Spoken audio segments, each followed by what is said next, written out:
Welcome back to another episode of the MacRumors Show. As you can see, we are in person yet again. Hartley, how's it going today? Nothing happened at all? No, just an ordinary, unremarkable day in Apple news. We're being sarcastic. This is obviously going to probably be posted earlier than normal. If you're wondering why, we got a brand new iPhone, a new member of the family, as Tim Cook said. That makes a little bit more sense now. Yes, and it's surprise, surprise, new name change. How do you feel about the new iPhone 16e and no more SE? That name is gone. Well, I know that based on our conversation last week, I was a little bit skeptical about that. But I think actually now, having thought about it a little bit more, and at the price point this device is at, so this is $599. This is more than we were expecting, about $100 more. I mean, we were actually at one point expecting it to be around $479, something like that, about 10% more expensive than the iPhone SE3. But actually, at this price point, I think it does make sense for this to be more of an iPhone 16. Now, where this gets muddled, of course, is that the 15s are still on sale, and that is a pretty mixed bag on whether it's worth buying a 15, which is $100 more than the 16e, or whether you're better off saving that money and buying a 16e. I think it just kind of depends on what's important to you, no? Yes, but I think that when it comes to looking at the lineup as a whole, that is a problem. But it's only a problem for the next 6 or so months before the iPhone 17s come out. And when they do, the lineup as a whole will make more sense, because then, just like the SE did, the lineup will, not only in terms of price, but also in terms of actual specifications, will start at the lowest end with the 16e. And I wouldn't be surprised if this device runs on a 2-year upgrade cycle now. So maybe there will be no 17e, but there might be an 18e, and we do this again. So let's go over like what the iPhone 16e has, and then we can kind of go through what you don't get, and then kind of figure out where it makes sense to upgrade where. So the iPhone 16e comes basically in an iPhone 14 body. I know we're like kind of putting it as a 16, but it is an iPhone 14 body. Well, it's an iPhone 14's display. So it's a fraction smaller. I imagine there's larger bezels because the actual number of pixels is slightly lower. Yeah. And I assume that's due to the bezels being thicker, but it is ostensibly an iPhone 16's body. It's the same size. It's got that slightly more rounded look to it. But you've still got that notch from the iPhone 14, which is interesting, of course, because we've never had an Apple Intelligence device with a notch. Right, that's true. So yeah, basically the front of an iPhone 14, the back, basically what you would remember from any iPhone over the last however many years, except there's a single 48 megapixel camera on the back. It's a 2-in-1, fusion, basically saying that you get the 2x optical. So that's nice, but you're not getting an ultra-wide, you're not getting a telephoto, obviously. But I don't think you really need that ultra-wide. I think that this is actually pretty near the perfect camera. If you're going to have one camera. This is the one you want. And at 48 megapixels, you can take some really great photos with that. And I personally, at least on my iPhone 16 Pro, quite frequently like to crop into 2x anyway. So I would be really happy if I had a 16e with that. We do get a USB-C port. Yes. So, and we do get an action button. And now you can activate visual intelligence with the action button, which is new. So I wonder if that's also going to come to the others. It should, right? So the 15 and the 15 up. I mean 15 Pro. 15 Pro. Although can the 15s do visual intelligence? They can't. Why not? It's only a 16 feature. Well, right, but I'm saying couldn't it not be, isn't it just a software thing? Yes, but we know how Apple works. Okay, I thought you were like trying to just pull one over. I mean, I'm like, wait, what are you talking about? As far as I remember, visual intelligence was unveiled as an iPhone 16 exclusive. It was, but we all thought it was because of the camera control button, because that was the only way you could launch it. Now, the 15 lineup does have an action button. And I guess anyone that was going to buy an iPhone 16 for that has pretty much already done it at this point. So if you have any of the 15 phones, I would hope that this would come. Maybe it'll come in 18.4 at the time of recording this. We do not have 18.4 yet, but hopefully we do. But yeah, I mean, there's no reason why that couldn't be flipped on, in my opinion. And then moving forward, any phone, should probably have it anyways. But it's pretty cool that they showed that. So you do get visual intelligence. Do you use visual intelligence a lot? A lot? No. Yeah, no one Do does. I occasionally remember that it exists and try it? Yes. I mean, last week when I was in LA, when I was sort of looking at interesting buildings or landmarks, I didn't know what they were. I did actually find myself using it for the first time, which was quite interesting in a real world scenario. Now, it didn't work perfectly, and actually, I sort of think it would have been easier to, considering that visual intelligence wholly relies on ChatGPT, just open the ChatGPT app and do that anyway, which you could do on any iPhone. Yeah, pretty much. So, I mean, if visual intelligence was something that you really wanted, you can get it on the 16E, or hopefully it comes down to the 15. But you're right, it is technically a 16 only feature, and because this phone is a 16, they figured out a way to get it to miraculously work without camera control. Even though it is powered by ChatGPT, which runs on any device. Yes, yeah, exactly. Anyways, moving forward, so we have action button, which is cool. Anything else to note about the body? I mean, it's pretty much a hybrid 14-16, basically, is what we're thinking. I mean, effectively, there's not a whole lot with the design. Yeah. I think for what it's worth, it looks very good. I quite like the fact that there's just 2 color options as well. I think that makes it way simpler. I think that if you are actually going to upsell people on colors, just offering 2 options is fine. And actually, if you're going to have 2 options, I'm sorry, we have lapel mics, so I don't know how well this is like being picked up on here.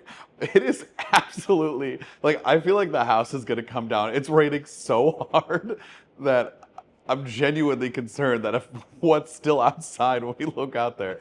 It's very distracting, but hopefully it's not being picked up. If so, I apologize. You may have to use some AI voice Yeah, isolation. So maybe this commentary, there'll just be dead silence in the background, and we'll sound like we're slowly going mad. Hopefully, but it is like thunderous rain that's happening right now. It's so distracting. I'm sorry, keep going. Hey guys, just want to take a quick break to talk about today's sponsor, Mando. Valentine's Day might have already happened, but February is still a month for love, and perhaps you find yourself on a first or second date, and you're looking to make sure that everything is perfect. Now, personally, in years past, I'd get a fresh haircut, maybe a new outfit, but what was non-negotiable is obviously your hygiene. You need to put on deodorant, and that deodorant should be Mando. I've been using Mando for a bit now, and I am full steam ahead with it for this year. I got the body wash, the lotion, and of course, the deodorant stick for my pits, and the deodorant wipes for everywhere else. I'm actually traveling at this moment, and I've got a full toiletry kit stocked with just Mando products. Mando was created by a doctor who saw firsthand how normal BO was being misdiagnosed and mistreated. It works for 72 hours straight, no matter what you're doing, whether it's holiday shopping, working overtime, or sitting through a marathon of family dinners. It also comes in some awesome scents like bourbon leather, Mount Fuji, Pro Sport, and Cloverwoods. Mando's starter pack is perfect for new customers. It comes with a solid stick deodorant, cream tube deodorant, 2 free products of your choice like the mini body wash or my personal favorites, the deodorant wipes, and you get free shipping. As a special offer for listeners, new customers get $5 off a starter pack with our exclusive code. That equates to over 40% off your starter pack by using code MAC, M-A-C, at shopmando.com. Thanks, Mando, for sponsoring this episode.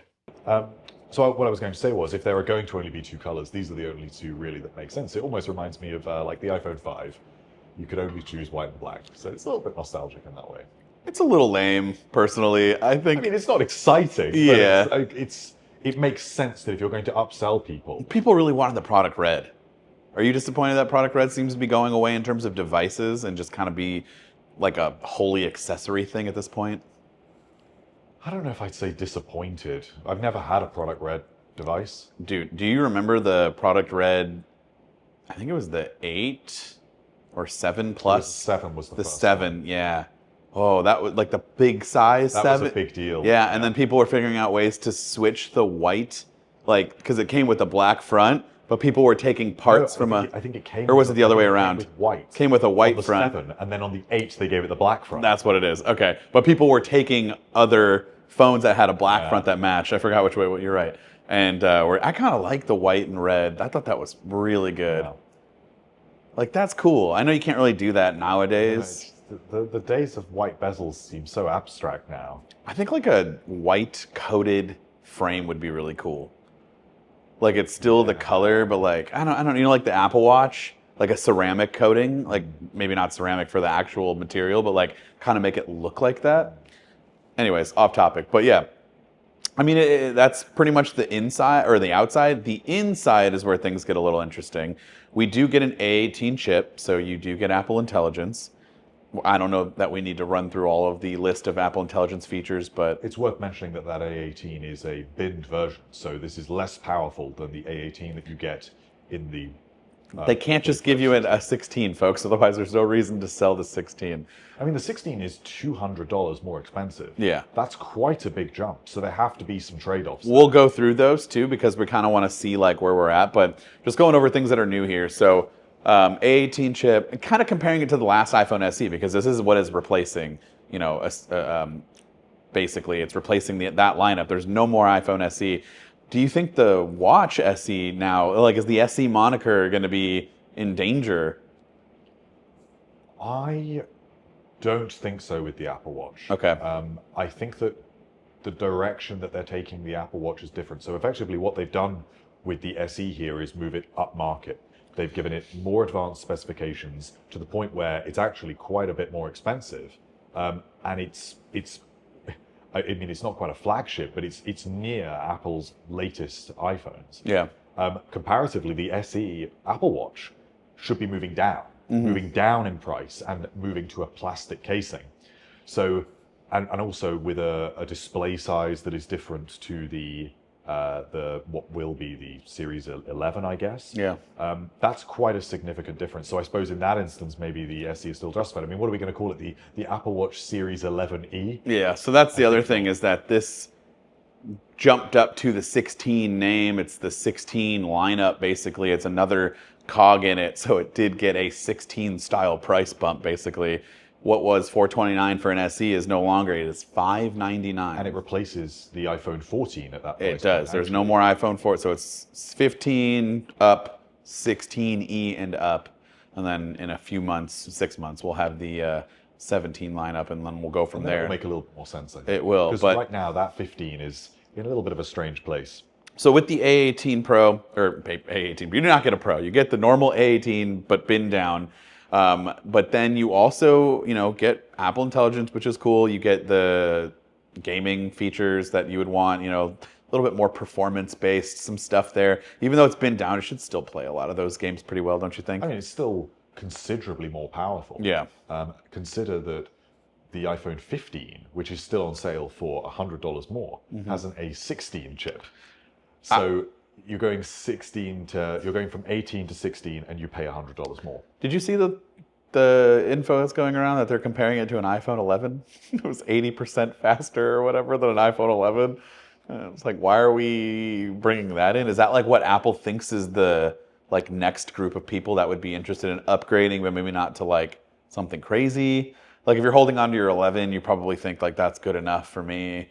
But like maybe I'll jump up to something that's not crazy and won't break the bank. I think probably those are the people that are going to be most interested in this device. Probably people with an iPhone from maybe 2020 or earlier. Like if I didn't get my dad an iPhone 15, I would have gotten him this. Yeah. This is like the perfect, I mean, just like what the SE was for. If anything, it's more appropriate. It's cheaper and it's more future-proof because you've not only have you got Apple Intelligence, and I know that we've been quite critical of some aspects of Apple Intelligence, but the reason why it's important is not because it has it now, it's because it will have support for Apple Intelligence in years to come. So whatever is coming with iOS 19, iOS 20, this device will support. And that's key. That's why I could not really conceive of buying an iPhone 15 right now. Yeah, that's not to mention the battery life as well, because that's especially important for a device that you keep for a long time. That's what I wanted to get with. If you own this phone or end up buying one, you will be further ahead of people who own a 16, 16 Plus,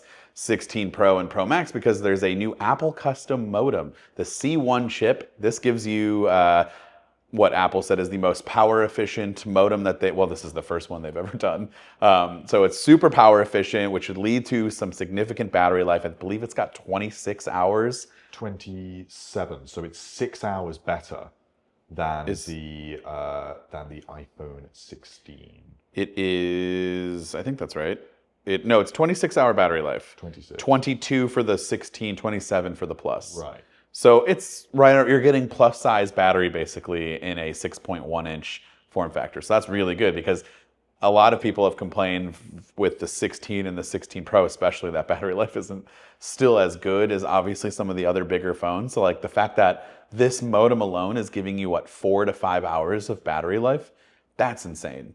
And so also Apple says it's going to lead to better connectivity, obviously with 5G connections out there, just better cell service. I have no way of testing that right now. That's going to be something that even when I get my unit, it's going to be a long time until I can tell you if there's a noticeable difference. But, you know, it's the start of something that could be really big. Like this could be huge. I also think it might trickle down to Macs. I think it's inevitable. I think that Finally.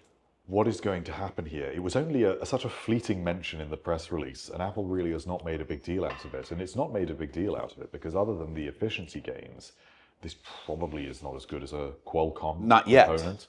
Not But yet. that doesn't matter. The fact is that technologically what Apple has managed to engineer here is very impressive, considering that this is what Qualcomm's whole business model is made out of. And Apple has done this through acquisitions and 7 years of work. So where this goes next with a C2, a C3, is really interesting, especially if ultimately the C line of chips is integrated directly into Apple Silicon and it's part of the same chip. And at that point, we really do get it built into the Mac, built into the Vision Pro. iPad. There's no reason why it wouldn't be in the iPad, I mean, right? the iPad would probably be the Next. next one, especially the entry-level iPad with cellular. It wouldn't even surprise me necessarily If it's like in a month or two. if that is right around the corner. And we slowly see this custom modem proliferating through devices. And anyone that buys this iPhone 16e is not going to be buying it for that modem. No. But it's a nice perk. eventually, I mean, you might be buying a Mac that's singularly because it has a C4 chip in it. Yeah. Hopefully we're not waiting that long, but yeah. So what else would there be that's massively different? Trying to think. I think From what? Just the new stuff of the phone. Just trying to think of everything. I think we hit everything. Yeah. What's more interesting is Hold on. Sorry. Charging. So no MagSafe. that's what I was going to say. Yeah. Okay. Well, there we go. We're on the same page. No MagSafe. No Qi 2 because you need MagSafe. So Qi wireless charging, just the standard one there. So, and no ultra band chip, right? No ultra wideband. Yeah. No ultra wideband. No neat precision finding, which is a shame because I actually feel like that's quite useful. Yeah. And what does the? I mean, well, the iPhone SE was so old that doesn't really. I can't look into that for like why they would take that out, or not include it.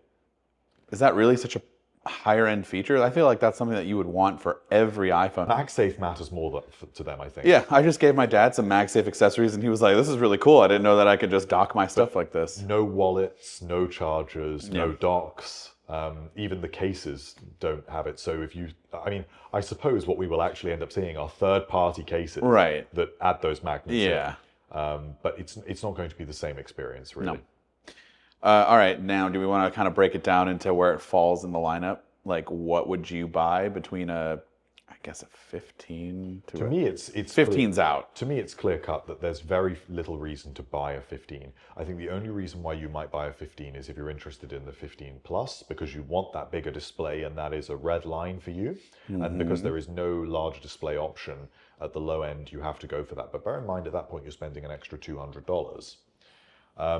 The other reason would be you depend on an ultra-wide camera for your job or something like that. Yeah. That makes it essential. Who depends on an ultra-wide camera for Maybe that?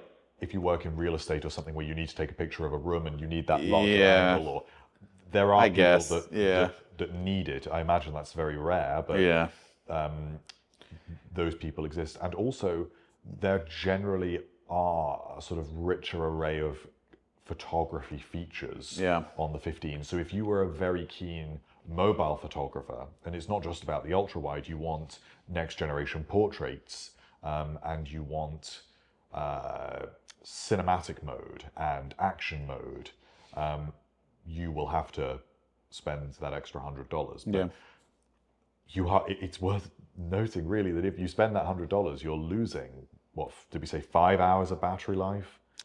Well, and Apple Intelligence. That's where I want to let's go through the list now. 16e versus 16. I don't think we need to worry about the Plus because there is no plus size to 16e. So if you're looking at a Plus, you're looking at a different phone. But between the 16e and the 16, if you're like, help me out, I want to get one of those too. Is it worth the extra $100, $200, $200? Yes. To jump to a 16. Yeah, $599 to $799. So Notch was in 2017 was hammered, because of how awful it was. But I think people are fine with it now. It's more so, I don't even think it's so much about the look of the Notch. I feel like people are over that. I think people love the dynamic island. Do they? Because I was going to say, dynamic island comes on the 16. You think people love it that much? I think people love I think the ads for that with the iPhone 14 Pro were very effective. And all of the animations, I think, are very attractive to pretty ordinary consumers. And it makes it feel like a more up-to-date device from the front. Everyone knows, the cameras change, the colors change in the back. But it's the only way really at the front you can tell you've got an up-to-date iPhone. So for some people, I imagine they will care about that. It's part of what justifies a $200. For me personally, I would just have the Notch. Yeah, I don't care. I mean, I do like the live activities. I do use it. Yeah, I do. I don't use it how do I phrase this?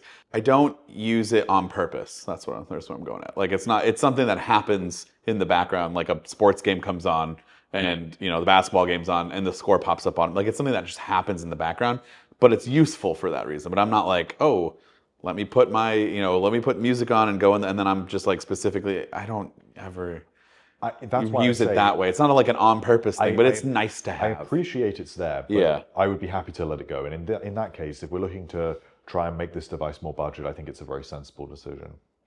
Does it really make that much of a difference in terms of like budget-wise for Apple to cut it, or is it just more of like we need to find some things to? I think it does make a pretty significant difference. I mean, they've got to use all those panels that were intended for the iPhone 14. So 6.1 inch. Well, the ceramic shield is technically the glass isn't as strong as what you would get on a 16.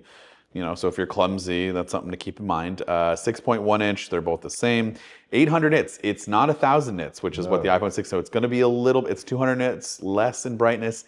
Is that something the average person's going to notice? Indirect sunlight. Probably not. Yes, peak brightness. It may be noticeable. And also it doesn't get as dim either. So if you use your iPhone at night... Well, you don't get the 2,000 nits of outdoor brightness. That's huge. That is actually something that is like a godsend if you're outside. But again, I can't see anyone who's considering this device thinking, it's not going to be quite as bright outside, so I'm going to spend an extra $200. No. Glass back or color-infused glass back. I don't know that it matters. I mean, It is whether you want a color or not. Yeah, basically. You get it in black and white. The iPhone 16 comes in white, black, ultramarine, which I do really like. Teal and pink. Camera control. Don't get camera control. I don't know that you're missing out. What do you think? I don't like camera control. Okay. So you get a 12 megapixel ultra wide. Obviously, we've talked about this. You don't get an ultra wide on there. Do you need it? Most of you probably don't, so you'll probably be okay. But if you set, Hartley, shout out to the realtors out there who need that ultra wide. If you're one of those people, then that's probably a reason to go for a 16. But if you don't care, then you're fine. Optical image stabilization, the sensor shift.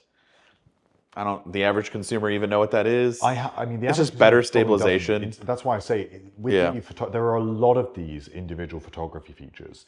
No one is going to spend $200 to get cinematic mode on their iPhone. Or photographic styles, but I do like photographic styles. I actually really Is that like worth $200 though? No, but I don't think any of these features single-handedly are. I think this just becomes when you're looking at the 16e versus the 16, it is a question of how much do photography features matter to you? How much does MagSafe matter to you? It's those sorts of things, really. You have to look at it as a whole. I mean, yeah, you're right. If you're somebody who cares about the modem, the Wi-Fi 7 connectivity over Wi-Fi 6, the Thread connectivity, ultra-wideband chip for precision finding, and Qi 2 charging with MagSafe, then you're probably, if you even know what any of those things are, you're probably already in the decided camp of you should get a 16. I think that probably sales of the iPhone 16 and the 15 are going to fall considerably after the launch. You think the 16e is good? I feel like it's everyone that's not. I think it's that good. But we say this every year, and then everyone just buys a Pro Max because they just want but I mean, they want the latest and greatest. Most people still will buy a Pro Max, but the market share of those existing devices, the 15 and 16, I can imagine will drop, because I think that there are many people who currently buy those devices who just don't need it and would be quite happy to have something like this with the promise of, especially for people considering a 15, oh, well, this has longer battery life and Apple Intelligence, and it's cheaper. It'll be very interesting to see how the sales are for this phone. And if this tanks, then I can't see this tanking. I think this is a guaranteed success. People are really mad that it's $599 now. Well, those people are not people that are going to buy an iPhone 16. Well, and why are they mad about it? Because they're looking at it as though this is an iPhone SE. But yeah, the whole reason they've not called it an SE is because it isn't. The whole reason why, even when we were talking about the event invites, we were saying it's a little bit strange because it looks more premium. Well, this is why. Yeah. I don't think it's a problem, and I think that what will happen with this device is this will come down in price. Oh, yeah, it's not going to be... I think that this is very similar to the iPad 10. The iPad 10 debuted, I believe, at $499. It then dropped to, I think it was $399, and then down to, is it now $329? That's a long way it's come down. Yeah. When the iPhone 18 comes out in 2 years' time, if this device is still on sale, by then it will have dropped down considerably. Yeah, but then you're looking at old stuff. But a little bit. But by then, you consider, say the SE3 was on sale until this morning. That device was so outdated. Yeah.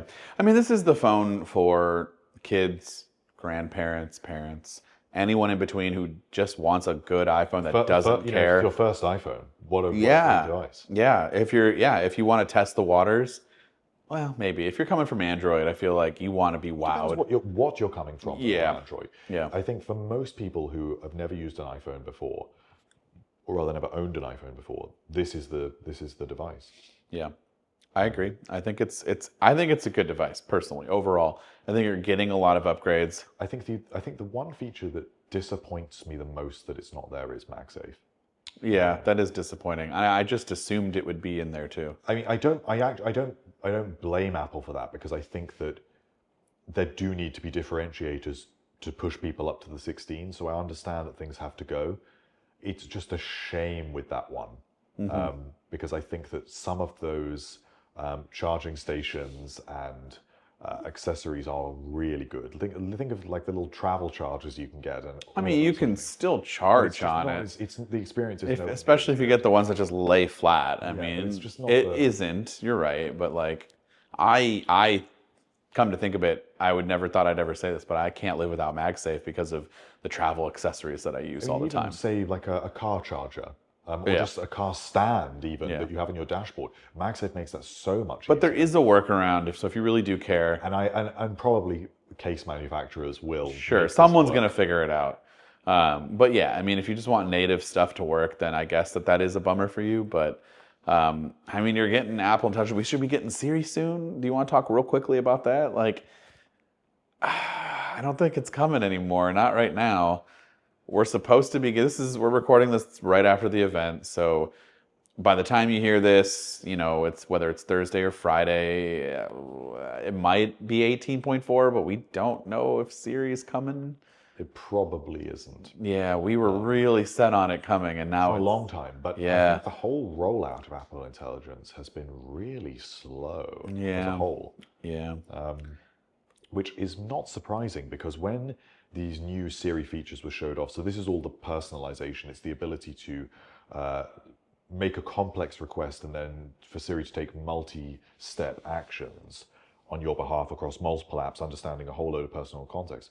It was so cool when that was first unveiled. Yeah. But incredibly ambitious. And I remember watching that thinking, I really need to see this in practice, because this feels so far away from what the iPhone can currently do. So I'm not really that surprised. It's just a bit of a shame. Yeah.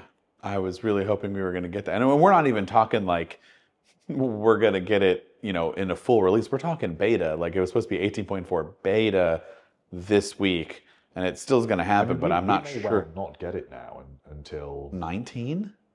I don't or know no, 18.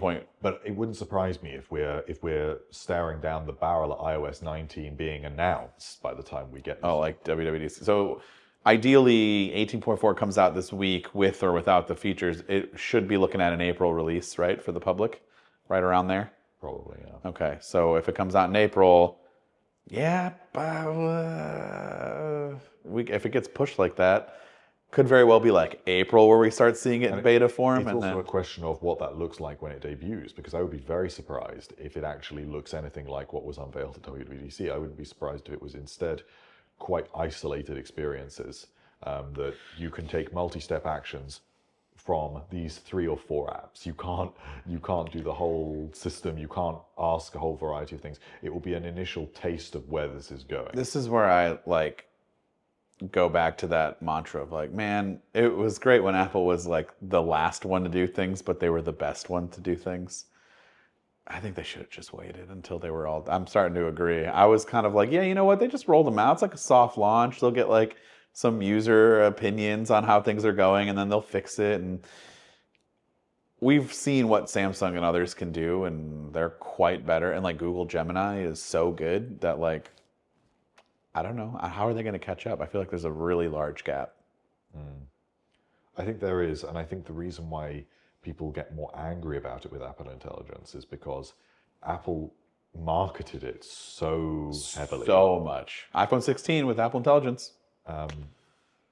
And That's like the full name. Yeah, even though the iPhone 15 Pro is equally capable other than visual intelligence, of course. It's not equally. Can't do visual intelligence. Yes, which is just ChatGPT. It's just an And Google and Google image search. Yeah. Yeah. So it's actually not an Apple feature, No. but it only works on the iPhone 16. I do think the like pointing it at the restaurant and getting like a card style, that is technically an Apple feature because it just pulls like the maps kind of cards, you know?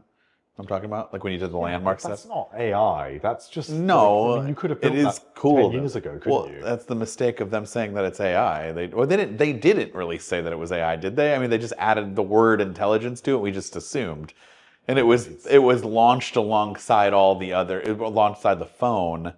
They marketed it as an AI Did they feature. though? Did they specifically say visual intelligence is an Apple Intelligence feature?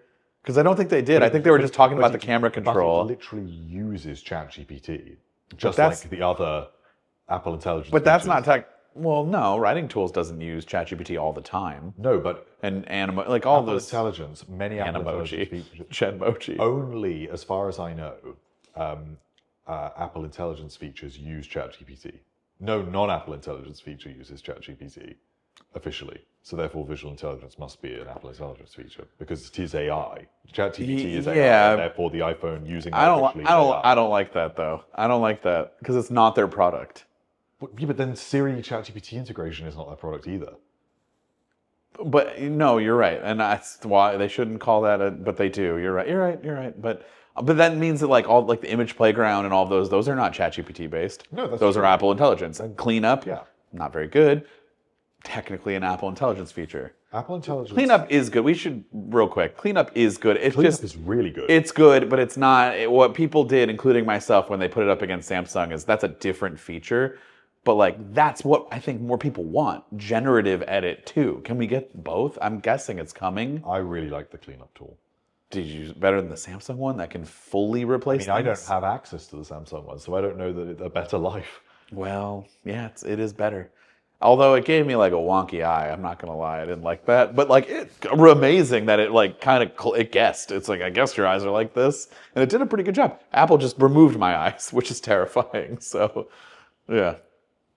If you don't know what I'm talking about, we posted a short where we did a little generative edit versus whatever Apple's is, content-aware fill, basically. But yeah, when it does, work, it works really well. But I feel like that's kind of the whole theme of Apple Intelligence. When it does work, it works really well. Is that going to be the theme of Siri in 18.4, 18.5, whenever it comes out, the whole context-aware? Like one of my personal favorite things that I saw was like filling out flight information.